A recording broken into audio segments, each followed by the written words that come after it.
চেন্নাই টেস্টে ভারতকে ৩৭৬ রানে অল আউট করেছে বাংলাদেশ দলের এই কীর্তির প্রধান কারিগর পেসার হাসান মাহমুদ ৫ উইকেট নিয়েছেন চেন্নাই টেস্টে।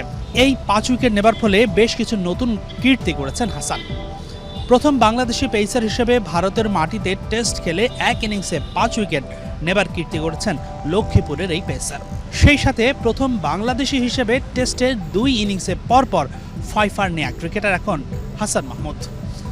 চেন্নাইয়ের আগে রাওয়ালপিন্ডিতেও কিন্তু ৫ উইকেট নিয়েছিলেন হাসান।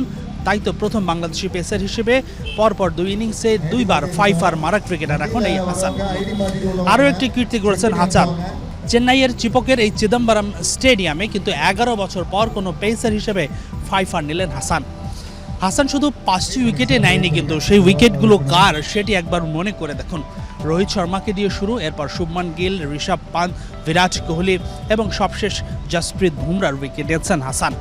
তাসকিন এবং নাহিদ রানার চেয়ে কোথায় এগিয়ে হাসান, নিশ্চয়ই এই প্রশ্নটা আপনার মনে আসবেই।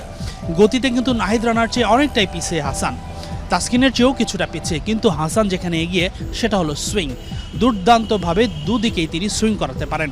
আমাদের তাসকিন এবং নাহিদ রানা আউট সুইংয়ে পটু, কিন্তু আউট সুইংয়ের পাশাপাশি হাসান কিন্তু ইন সুইংটাও বেশ ভালো পারেন। তাই তো তিনি এতটা কার্যকরী হচ্ছেন টেস্ট ক্রিকেটে। তবে হাসানের এই ভালো বোলিংয়ের ধারাটা যেন অব্যাহত থাকে, সবচেয়ে বড় কথা তিনি যেন ইনজুরি মুক্ত হয়ে শতভাগ ফিট থাকতে পারেন, সেটাই এখন বড় চ্যালেঞ্জ এবং প্রত্যাশা। হাসানুর রহমান, যমুনা স্পোর্টস, চেন্নাই, ভারত।